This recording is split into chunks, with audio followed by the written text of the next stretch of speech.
Welcome to Democracy Now!, democracynow.org, the War and Peace Report. I'm Amy Goodman. The number of people hospitalized with COVID-19 in the United States has soared to its highest level of the pandemic, with over 142,000 patients surpassing even last winter's peak. The grim milestone came as the U.S. reported over 1.4 million new infections Monday, the highest daily case count of any nation so far. Nearly 1,700 U.S. deaths were reported Monday. The crisis has pushed states to mobilize National Guard teams as hospitals delay or cancel elective surgeries and in some cases impose crisis standards of care. This is New York City emergency room physician Dr. Rahul Sharma. The majority of patients who are getting admitted are high-risk patients who are unvaccinated, or who are elderly, who have comorbidities like cancer, liver, heart failure, underlying respiratory issues, or diabetes. Now, while the disease is milder, it's also much more transmissible. On Monday, the Biden administration said U.S. insurers must reimburse the cost of up to 8 at-home coronavirus test kits per family member per month, beginning on Saturday.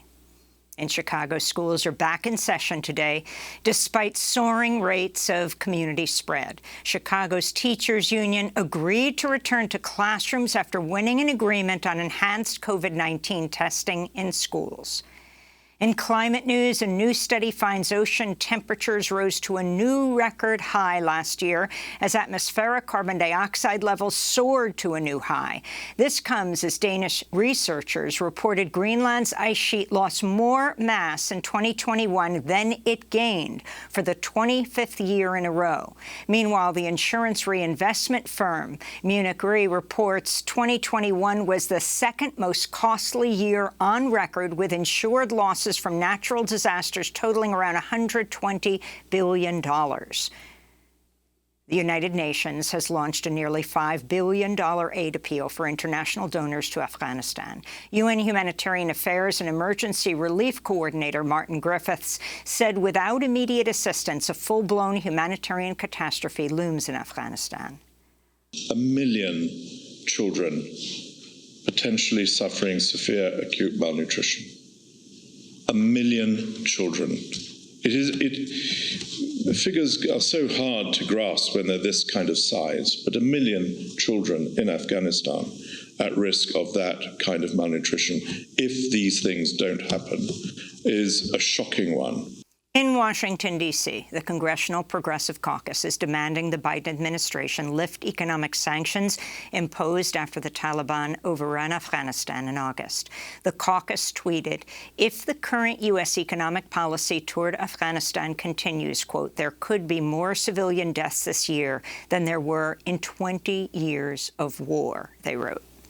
Delegations from the United States and Russia emerged from negotiations in Geneva Monday with no sign the two sides had narrowed their differences over military tensions in Ukraine. This is Russia's Foreign Minister, Sergei Ryabkov.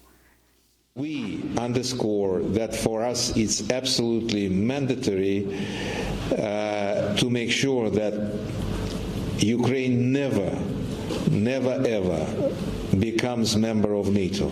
The Biden administration says some 100,000 Russian troops have massed near Ukraine's border. Deputy Secretary of State Wendy Sherman warned Russia Monday if it invades Ukraine, it would face, quote, significant costs and consequences well beyond what they faced in 2014, when Russia invaded and annexed the Crimean Peninsula. South Korea and Japan say they detected a North Korean ballistic missile launch Tuesday, the North's second suspected test in a week. South Korea's military said the missile achieved a velocity more than 10 times the speed of sound before crashing in the ocean between the Korean Peninsula and Japan. Lithuania has paid $113,000 to Abu Zubaydah, the accused 9/11 conspirator who survived CIA torture before his detention in the Guantanamo Bay prison, where he's been indefinitely held since 2006 without charge. In 2018, the European Court of Human Rights ruled Lithuania and Romania violated Zubaydah's rights by allowing the U.S. Central Intelligence Agency to torture him in secret prisons. The court found the countries violated Article 3 of the Geneva Conventions, which requires the humane treatment of prisoners of war. 20 years ago today, the U.S. military began imprisoning Muslim men at Guantanamo Bay in Cuba. After Headlines will spend the rest of the hour with 3 men who spent time at Guantanamo: 2 Muslim prisoners and the Muslim chaplain who himself ended up being imprisoned. Authorities in the Dominican Republic have detained a key suspect in the July assassination of Haitian President Jovenel Moïse. The Associated Press reports Rodolphe Jarre was arrested Friday with the assistance of the U.S. government and is being handled as a U.S. prisoner. Jarre, who is Haitian, had been hiding in Haiti for months and was taken into custody as he attempted to cross into the Dominican Republic. He was previously convicted of drug trafficking and as a former informant for the Drug Enforcement Administration. This comes as new evidence has linked Haitian Prime Minister Ariel Henry with a prime suspect in the Moïse murder. Henry and Joseph Felix Baggio reportedly spoke both before and after Moïse's killing. Baggio is a former Haitian Justice Ministry official wanted on suspicion of organizing the attack against Moïse. Henry claimed power following Moïse's death. He was appointed by Moïse shortly before he was assassinated.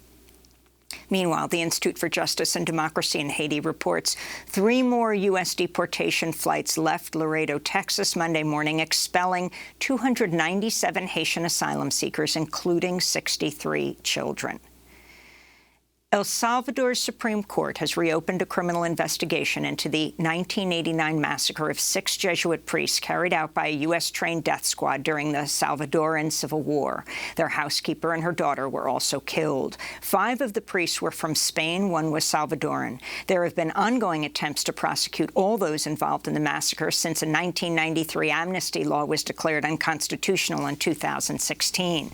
A Spanish court in 2020 sentenced former Salvadoran colonel Inocente Orlando Montano to 133 years for the killings of the Spanish priests. He's the only person linked to the massacre currently behind bars.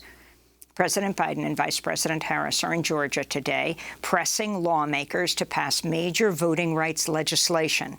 Biden and Harris are touring Atlanta's historic Ebenezer Baptist Church and are paying respects at the crypts of the Reverend Martin Luther King Jr. and his wife, Coretta. Ahead of the visit, the White House signaled Biden is supporting a special carve-out of the Senate filibuster that would allow a simple majority of senators pass 2 major voting rights bills that have stalled amidst unanimous Republican opposition.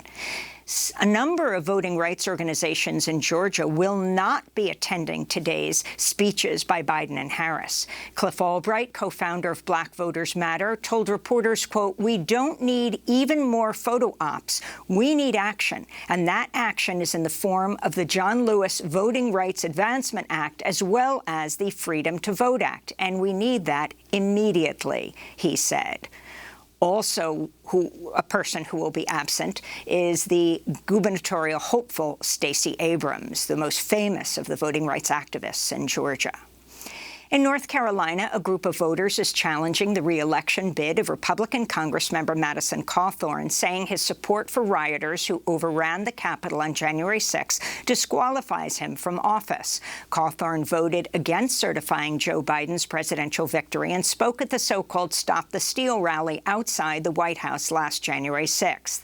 The 14th Amendment, passed after the Civil War in 1868, bars people from serving in Congress if they've engaged in insurrection or rebellion against the United States or have provided aid or comfort to insurrectionists. The Fox News Channel has promoted the far-right TV personality Jesse Watters to a nightly primetime show. Watters first drew national attention in 2016 with a primetime segment about New York City's Chinatown full of racist, anti-Asian stereotypes. Watters came under fire in December after he used violent rhetoric to call on conservative activists to confront top infectious disease expert Dr. Anthony Fauci with conspiracy theories about the origin of the coronavirus pandemic. Now you go in for the kill shot. The kill shot with an ambush, deadly, because he doesn't see it coming. Boom! He is dead. He is dead. He's done.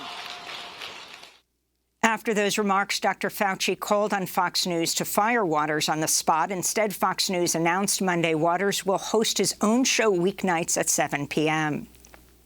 Here in New York, the death toll in Sunday's high-rise apartment fire in the Bronx has been revised downward to 17. Investigators say the fire began when an electric space heater malfunctioned. Victims suffered from severe smoke inhalation after a pair of open doors allowed smoke to spread throughout the 19-story building. City records show tenants of the Twin Parks Tower had complained about a lack of heat in the building and doors that didn't close automatically as required by law. The building did not have fire escapes or sprinklers, and many people became trapped in upper floors where self-closing doors were supposed to have blocked toxic smoke and flames from spreading. In Knoxville, Tennessee, authorities say a fire that burned down a local Planned Parenthood clinic New Year's Eve was arson. The clinic was closed for renovations at the time. The fire was the second attack against the clinic since an evangelical protest group called the Church at Planned Parenthood moved to Knoxville a year ago. Last January, a month after the group's first protest, a person fired a shotgun at the clinic's doors, shattering the glass and peppering the reception area with bullet holes. The gunman has yet to be identified. In medical news, doctors have for the first time successfully transplanted a heart from a genetically modified pig into a human being. David Bennett Sr. of Maryland is responding well after an 8-hour operation Monday. He received a heart from a pig whose genetic makeup was altered to make the organ less likely to be rejected by a human host. Dr. Bartley Griffith led the surgical team.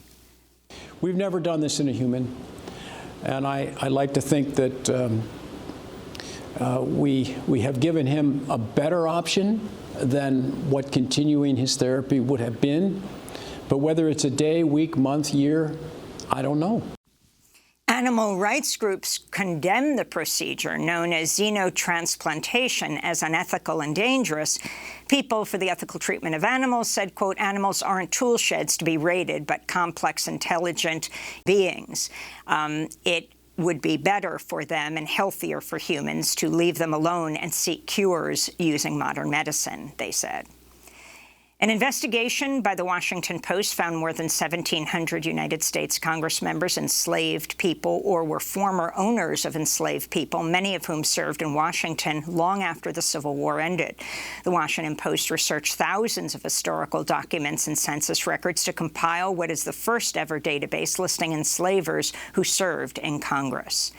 And in California, mourners gathered Monday for the funeral of Valentina Orellana Peralta, the 14-year-old girl fatally shot by a Los Angeles police officer in December while she tried on dresses inside a department store dressing room. The Reverend Al Sharpton delivered the eulogy, demanding the LAPD be held accountable. The question is, if 2 days before Christmas, would you have gone into a shopping center in Bel Air, Beverly Hills, and started shooting like that and not consider whether high-end shoppers might be hurt? The fact that the value of a life was not considered is disturbing. And those are some of the headlines. This is Democracy Now!, democracynow.org, The War and Peace Report. I'm Amy Goodman, joined by Democracy Now! Co-host Juan Gonzalez in New Brunswick, New Jersey. Hi, Juan. Hi, Amy, and welcome to all of our listeners and viewers across the country and around the world.